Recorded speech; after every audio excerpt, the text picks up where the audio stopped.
ജനപ്രിയ നായകൻ ബേസിൽ ജോസഫ്.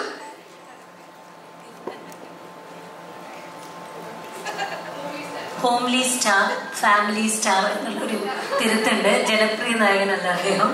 എല്ലാം ഞാൻ തന്നെ. അത് വേണ്ടേ? റൈറ്റർ വിശേഷിച്ചതാണ് ജനപ്രിയ നടൻ. ഹോംലി സ്റ്റാർ മതി.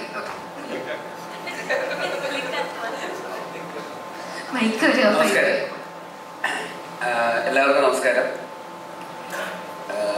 അജയന്റെ രണ്ടാം മോഷണം എന്ന് പറയുന്ന സിനിമയെ കുറിച്ച് ഞാൻ ഭയങ്കരമായിട്ട് കഴിഞ്ഞ പ്രാവശ്യം ഫോറമായിട്ട് നടത്തുന്ന പരിപാടിയിൽ വാചാലനായിരുന്നു. അപ്പോൾ അതുകൊണ്ട് ഇനി വീണ്ടും വാചാലനാവേണ്ട ആവശ്യമില്ല എന്ന് എനിക്ക് തോന്നുന്നു. പക്ഷെ എന്നെ സംബന്ധിച്ചിടത്തോളം ഭയങ്കര പേഴ്സണൽ ആയിട്ടുള്ള ഒരു സിനിമയാണ്. ഈ പറയുന്ന പോലെ ജിതിൻ ലാൽ എന്ന് പറയുന്ന അതിന്റെ ഡയറക്ടർ ആദ്യത്തെ എന്റെ ഷോർട്ട് ഫിലിം മുതൽ കൂടെ അസിസ്റ്റന്റ് ഡയറക്ടറായിട്ടൊക്കെ വർക്ക് ചെയ്തിരുന്ന ആളാണ്. അതിനുശേഷം കുഞ്ഞിരാമായണത്തിലുണ്ടായിരുന്നു, ഗോതയിലേക്കുണ്ടായിരുന്നു. അപ്പോൾ സിനിമാ ജേർണിയിൽ എൻ്റെ കൂടെ കണ്ടിന്യൂസ് ആയിട്ട് സഞ്ചരിച്ച ഒരാളാണ്. അപ്പം ജിതിൻ ഇങ്ങനെ ഒരു സിനിമ ചെയ്യുന്നു എന്ന് പറയുന്നത് ഭയങ്കര എക്സൈറ്റിംഗ് ആയിട്ടുള്ള ഒരു കാര്യമാണ്. അവരിത് എങ്ങനെ ചെയ്യും എന്നുള്ളതൊക്കെ ഒരു ടെൻഷൻ ഉണ്ടായിരുന്നു, ഇത്രയും വലിയൊരു സിനിമ എന്നുള്ള രീതിയിൽ. അത് കാരണം ഗോതയുടെ സമയത്തൊക്കെയാന്ന് തോന്നുന്നത് ഇതിന്റെ സ്ക്രിപ്റ്റ് ആദ്യമായിട്ട് വായിക്കുന്നത്. അന്ന് ഇതൊരു കുഞ്ഞു സിനിമയായിരുന്നു. ആക്ച്വലി കുഞ്ഞു സിനിമ ഇൻ ദ സെൻസ് ഇത്രയും സ്കെയിലൊന്നും ഉണ്ടായിരുന്നില്ല. പക്ഷെ അവനത് വർക്ക് ചെയ്ത് അതിന്റെ ഒരു ഓരോ സ്റ്റേജിലും ഇതിന്റെ അപ്ഡേറ്റ്സ് ഒക്കെ ഇങ്ങനെ കണ്ടു വരുമ്പോൾ ഇതിങ്ങനെ സിനിമ ഇങ്ങനെ എനിക്കറിയാം അത് വലുതായിക്കൊണ്ടിരിക്കുകയാണ്. നമ്മുടെ കൺമുമ്പിൽ നിന്നത് ഇങ്ങനെ വലുതായിക്കൊണ്ടിരിക്കുക. അവന്റെ വിഷൻ ഭയങ്കര വലിയ വിഷനിലാണ് അവൻ ആ സിനിമ അതിനെ പ്ലേസ് ചെയ്തത്, ആ ഒരു ചെറിയൊരു ഐഡിയ പ്ലേസ് ചെയ്തത്. പക്ഷെ അത് ഇവൻച്വലി അവരത് ഫുൾ ഓഫ് ചെയ്യുന്നു എന്ന് പറയുന്നത് ഒരു വലിയ അച്ചീവ്മെന്റ് തന്നെയാണ്. കാരണം ഇതിന്റെ ഷൂട്ടിംഗ് സെറ്റിലൊക്കെ പോകുമ്പോഴൊക്കെ നമ്മൾ കാണുമ്പോൾ, കാരണം ഇത്രയും വലിയൊരു സിനിമ മൗണ്ട് ചെയ്യാന്ന് പറയുന്നത് അത്ര എളുപ്പമുള്ള കാര്യമല്ല. അത് എത്രയും ബജറ്റ് ഒരു പ്രൊഡ്യൂസർ ഇൻവെസ്റ്റ് ചെയ്യുക, 100-150 ദിവസത്തോളം ആക്ടേഴ്സ് അതിനുവേണ്ടി ഇൻവെസ്റ്റ് ചെയ്യുക. അവരുടെ ജീവിതത്തിൽ 150 ദിവസം ഒരാളെ ട്രസ്റ്റ് ചെയ്ത് നമുക്ക് കൊടുക്കുകയാണ്. പ്രൊഡ്യൂസർ ആണെങ്കിലും ഇത്രയും മുതൽ മുടക്കി സിനിമയ്ക്ക് വേണ്ടി ചെയ്യുക, ടെക്നീഷ്യൻസ് ആണെങ്കിലും അവരുടെ അത്രയും ദിവസത്തെ ഡേറ്റ് ഈ സിനിമയ്ക്ക് വേണ്ടി മാറ്റിവെച്ച് അയാളുടെ മിഷന്റെ കൂടെ ഒരുമിച്ച് നിൽക്കുക എന്നൊക്കെ പറയുന്നത് ഒരുപാട് കൺവിക്ഷനും അയാളെ ആ ഡയറക്ടറിനെ ട്രസ്റ്റ് ചെയ്യുകയും ചെയ്താൽ മാത്രമേ ആൾക്കാർ ഇതിന്റെ കൂടെ നിൽക്കുകയുള്ളൂ. അപ്പോൾ അതും പ്രത്യേകിച്ച് തുടക്കക്കാരനായിട്ടുള്ള ഒരാൾ. അത് രണ്ടാമത്തെയോ മൂന്നാമത്തെയോ സക്സസ് ഒക്കെ കഴിഞ്ഞിട്ടുള്ള ഒരു പോയിന്റിലേക്കാണെങ്കിൽ ഇത് കുറച്ചുകൂടെ എളുപ്പമാണ്. ആദ്യത്തെ സിനിമ ചെയ്യാൻ വരുന്ന ഒരാളെ എങ്ങനെയാണ് നമ്മൾ ഇത്രയും പേരെ കൺവിൻസ് ചെയ്ത് വിശ്വസിപ്പിച്ച് ഇത്രയും പേര് ഒരു കുടക്കീഴിൽ ഇത്രയും ദിവസങ്ങൾ കൊണ്ടുപോകുക എന്ന് പറയുന്നത് ചില്ലറ കാര്യമല്ല. അപ്പോൾ അത് വലിയൊരു അച്ചീവ്മെന്റ് തന്നെയാണ്. സിനിമയുടെ ഔട്ട്പുട്ടും അതിന്റെ റിസൾട്ടിന്റെ അപ്പുറത്തേക്ക് അതിനുവേണ്ടി എടുത്ത എഫേർട്ട് ഭീകരമായിട്ടുള്ള നിങ്ങൾ കാണുന്ന സിനിമ കാണാൻ പോകുന്ന സിനിമയെക്കാളും വലിയ എഫേർട്ടാണ് ആ സിനിമയുടെ പിന്നിലുള്ളത്. ആ സിനിമ ഒരു വലിയ സിനിമയാണ്, അതിലും വലിയ എഫേർട്ടാണ് ആ സിനിമയ്ക്ക് പിന്നിലുള്ളത്. അപ്പൊ അതുകൊണ്ട് തന്നെ തീർച്ചയായിട്ടും ആ എഫേർട്ടിന് ജിതിന് ഫസ്റ്റ് ഓഫ് ഓൾ ഒരു ഭയങ്കരമായിട്ടുള്ളൊരു കൈയടി അർഹിക്കുന്നുണ്ട്. അതുപോലെ തന്നെ ടോബി ഈ പറയുന്ന ലിസ്റ്റിൻ ചേട്ടൻ പറഞ്ഞ പോലെ തന്നെ ഈ സിനിമയ്ക്ക് വേണ്ടിയിട്ട് ഇവർ ഇത്രയും പണിയെടുക്കുന്നത് ഞാൻ ഇതുവരെ കണ്ടിട്ടില്ല. ഗോതയിലും മിന്നൽ മുരളിയിലും ഇത്രയും പണിയെടുത്തിട്ടുണ്ട്. പക്ഷെ ഇത്രയും ഇങ്ങനെയൊക്കെ പണിയെടുക്കുന്നത് 3 റോളൊക്കെ ചെയ്യുന്നു, 3 കഥാപാത്രങ്ങളായി മാറുന്നു. അതിനു വേണ്ടിയിട്ട് പ്രത്യേക പരിശീലനം ഒക്കെ ചെയ്തിട്ടൊക്കെയാണ് ആ സിനിമയിലേക്ക് ഷൂട്ടിങ്ങിന് വരുന്നതും. പിന്നെ ഈ പറയുന്ന ഫൈറ്റ് പ്രാക്ടീസ്, കളരി അഭ്യസിക്കുന്നുണ്ട്, കളരി പഠിക്കുന്നു, അതിലൂടെ കുതിരസവാരി പഠിക്കുന്നു. അങ്ങനെ അതായത് പല 3 ക്യാരക്ടേഴ്സിനെ അത്രയും കൺവിൻസിംഗ് ആയിട്ട് ചെയ്യാൻ വേണ്ടിയിട്ടുള്ള എല്ലാ പണിയും എടുക്കുന്നുണ്ട്. അതെല്ലാം പോലെ വീഡിയോ നാക്കുകൊണ്ടൊക്കെ ആക്കുന്നു. അത് 3Dയിൽ കണ്ണിക്കുത്തുന്ന പറയുന്നത്. 3Dയിൽ വരുമ്പോൾ ഇങ്ങനെ എന്ന് പറയുമ്പോൾ കണ്ണടക്കരുതാരും. അപ്പോൾ അങ്ങനത്തെ പരിപാടികളൊക്കെയാണ് ചെയ്തു വെച്ചിരിക്കുന്നത്. അപ്പൊ അത് മാത്രമല്ല, ഈ സിനിമയുടെ പ്രൊമോഷൻ എന്നൊക്കെ പറഞ്ഞിട്ട് ഞാനിപ്പോ ഇവൻ ടോവിനോ പ്രൊഡ്യൂസ് ചെയ്യുന്ന മരണമാസം എന്ന് പറഞ്ഞ സിനിമയിൽ അഭിനയിക്കുന്നുണ്ട്. അപ്പോൾ അതിന്റെ സെറ്റിൽ ഇങ്ങനെ ഇരിക്കുമ്പോൾ ടോവിയുടെ ചേട്ടൻ എന്റെ സെറ്റിലുണ്ട്, ടിങ്സ്റ്റൻ ചേട്ടൻ. അദ്ദേഹം അതിന്റെ പ്രൊഡ്യൂസറാണ്. അപ്പൊ ഇന്ന് UK പറയും, UK-ലാണോ പ്രൊമോഷന് വേണ്ടിയിട്ട് പോയിരിക്കുകയാണ്. പിറ്റേ ദിവസം വിളിക്കുമ്പോൾ എവിടെയുണ്ട്? താമരശ്ശേരി. UK നീ താമരശ്ശേരി എത്തി, എത്ര പെട്ടെന്ന്. പിന്നെ ഉറക്കമൊന്നുമില്ലേ?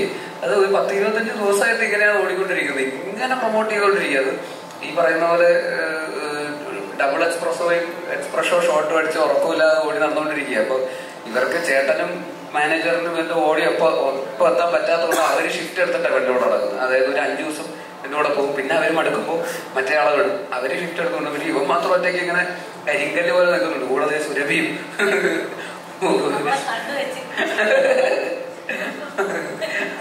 അപ്പൊ അത്രയും എഫേർട്ട് എടുക്കുന്നത് ജെനുവിൻലി എനിക്ക് കണ്ടപ്പോൾ ഞാൻ എന്തായാലും ഇത്ര എടുക്കൂല. എനിക്ക് എന്നെ കൊണ്ട് ഇനി നിന്റെ പടത്തിന് മരണമാസത്തിന് ഇങ്ങനെ പ്രൊമോഷനൊക്കെ ഇറങ്ങാൻ പറഞ്ഞാൽ ഞാനൊന്നുമില്ല കേട്ടോ. എന്നെ കൊണ്ടൊന്നും വയ്യ.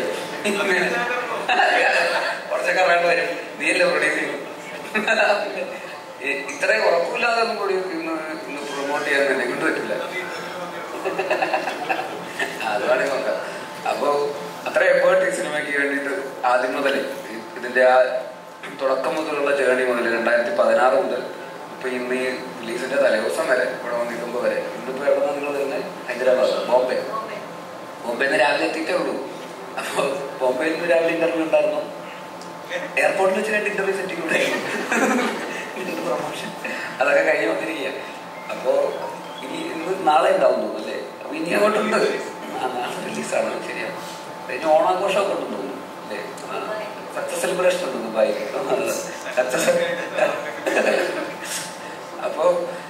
അപ്പൊ ആ രീതിയിൽ ഇവര് ഇതിനു വേണ്ടിയിട്ട് മരിച്ചു നിന്നിട്ടുണ്ട്. ഈവൻ ലിസ്റ്റിൻ ചേട്ടനാണെങ്കിലും പ്രൊഡ്യൂസർ എന്നുള്ള രീതിയിൽ ഇത്രയും റിസ്ക് എടുത്ത് ഇതിനു വേണ്ടിയിട്ട് ഇറങ്ങിയിരിക്കുക, ഇതിനെ വിശ്വസിക്കുക, ടോവിനോയെ വിശ്വസിക്കുക, ഇത്രയും സ്ക്രീൻസിൽ റിലീസ് ചെയ്യുക, 3D എന്നൊക്കെ പറയുന്നതൊക്കെ ചെയ്യാന്ന് പറയുന്നതൊക്കെ അദ്ദേഹത്തിനും അതിൻ്റെതായിട്ടുള്ള വിഷൻ കറക്റ്റായിട്ട് എല്ലാവരും അലൈൻഡ് ആവുന്നതുകൊണ്ടാണല്ലോ. പിന്നെ അതുപോലെ തന്നെ ആക്ടേഴ്സ് സുജിത്തായിട്ടാണ് ഇതിന്റെ റൈറ്റർ. അദ്ദേഹം ഇതിനോടൊപ്പം തന്നെ സഞ്ചരിച്ച അന്ന് 2017 സുജിത്തായിട്ടാണ് ഞാൻ അവിടെ ഗോതയുടെ റീപ്രൊഡക്ഷൻ ക്ലാസ്സിൽ വെച്ച് കണ്ടത് ഓർമ്മയുണ്ട്. അപ്പൊ അന്ന് മുതൽ പിന്നെ നോക്കുമ്പോഴൊക്കെ സുജിത്താട്ടൻ ചെയ്തതിന് ഈ പടത്തിന് വേണ്ടിയിട്ടാണ് 7-8 വർഷമായിട്ട്. അപ്പൊ അതിൻ്റെ സുജിത്താട്ടൻ വേറെ സിനിമയൊന്നും ചെയ്തിട്ടില്ല. ഇവർ രണ്ടുപേരും തമ്മിലുള്ള ഒരു ജേർണി ത്രൂ ഔട്ട് ഉണ്ടായിരുന്നു ആദ്യം മുതലേ. അപ്പൊ അതും അദ്ദേഹത്തിനും ഒരു സ്വപ്ന സാക്ഷാത്കാരമാണ് ഈ സിനിമ എന്ന് പറയുന്നത്.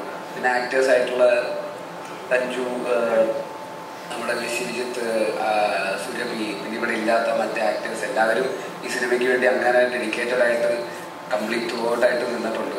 ഞാനും ഇതിനകത്തൊക്കെ ചെറിയ റോള് ചെയ്തിട്ടുണ്ട്. എന്നെ സംബന്ധിച്ചിടത്തോളം ഇതിന്റെ ഷൂട്ടിംഗ് ഭയങ്കര ഹെക്ടിക് ആയിരുന്നു. ഞാൻ പറയുന്ന ഷൂട്ടിൻ്റെ ഇടയിൽ ന്യൂമോണിയ വന്നു, ആശുപത്രിയിൽ 2 ആഴ്ച അഡ്മിറ്റായി, കിടപ്പിലൊക്കെ ആയി. അത്രയും കഷ്ടപ്പാടായിരുന്നു ഷൂട്ട്. അതെങ്ങനെ ഷൂട്ട് ചെയ്ത് നിർത്തുന്നതാണ്. കുട്ടി അത് കഴിഞ്ഞിട്ടുണ്ടായിരുന്നു. കുട്ടി ഉണ്ടാവുന്നതിന് തൊട്ട് മുമ്പ് അതിന്റെ ഷൂട്ട് നടക്കുന്നത്. അതിന് ന്യൂമോണിയ ആയിട്ട് ഒന്നുമില്ല. കുട്ടീനെ ഇതിനകത്തൊക്കെ വലിച്ചടയ്ക്കുന്നു.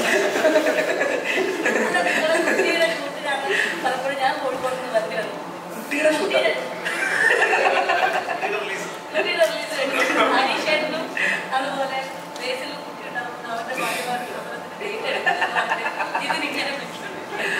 അതുണ്ടായിരുന്നു. കാരണം ഇത് നമ്മൾ ഡിസംബർ ജാനുവരിയിലൊക്കെ ഇതിന്റെ ഷൂട്ട് നടക്കുന്നത്. ഫെബ്രുവരിയിലായിരുന്നു ഡേറ്റ്. അപ്പൊ എനിക്ക് ടെൻഷൻ ആയി. ഇപ്പൊ നേരത്തെ കാര്യം വന്നാലും ഞാൻ വീട്ടിലേക്ക് ആ ടെൻഷൻ ഉണ്ട്. അച്ഛന്റെ രോഗം. അപ്പൊ അതിന്റെ പ്രഷർ കൂടെ ഉണ്ടായിരുന്നു എനിക്കപ്പോൾ. ഇത് തീർത്തിട്ട് പോകണം എന്നുള്ളൊരു ആഗ്രഹം ഉണ്ടായിരുന്നു. എന്ന് ഈ പറയുന്ന പോലെ രാത്രിയും പകലില്ലാത്ത ഷൂട്ടും ഒരു പ്രത്യേക ലൊക്കേഷൻ ആയിരുന്നു. അല്ലെ, എന്റെ ബുദ്ധിമുട്ട് ഇത്രയൊന്നും വരില്ല.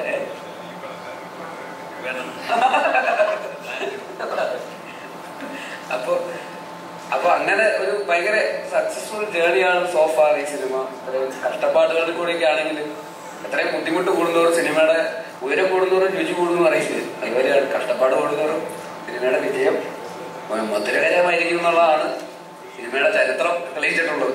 അതുപോലെ തന്നെ ആവട്ടെ, അതുപോലെ തന്നെ ആവും എന്ന് തന്നെയാണ് ഞങ്ങൾ വിശ്വസിക്കുന്നത്. ഇത്രയും പേരുടെ എല്ലാവരുടെയും എഫേർട്ട് നാളെ പേ ഓഫ് ചെയ്യും. നിങ്ങളെല്ലാവരും തിയേറ്ററിൽ വന്ന് തന്നെ കാണുക. 3Dയിലാണ് ഈ സിനിമ വന്നിരിക്കുന്നത്. അതുകൊണ്ട് തന്നെ ഫാമിലിയായിട്ടൊക്കെ എല്ലാവർക്കും ഭയങ്കര എക്സൈറ്റിംഗ് ആയിട്ടുള്ള ഒരു അനുഭവമായിരിക്കും. ഒരു കേരളത്തിന്റെ ഒരു നാട്ടിൻപുറം, ഒരു വില്ലേജ് സെറ്റിങ്ങിൽ ഒരു അഡ്വഞ്ചർ സിനിമ.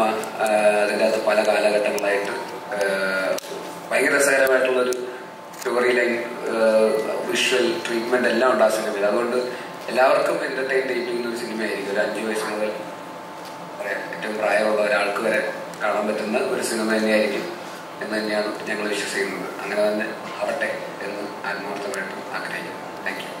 Thank you.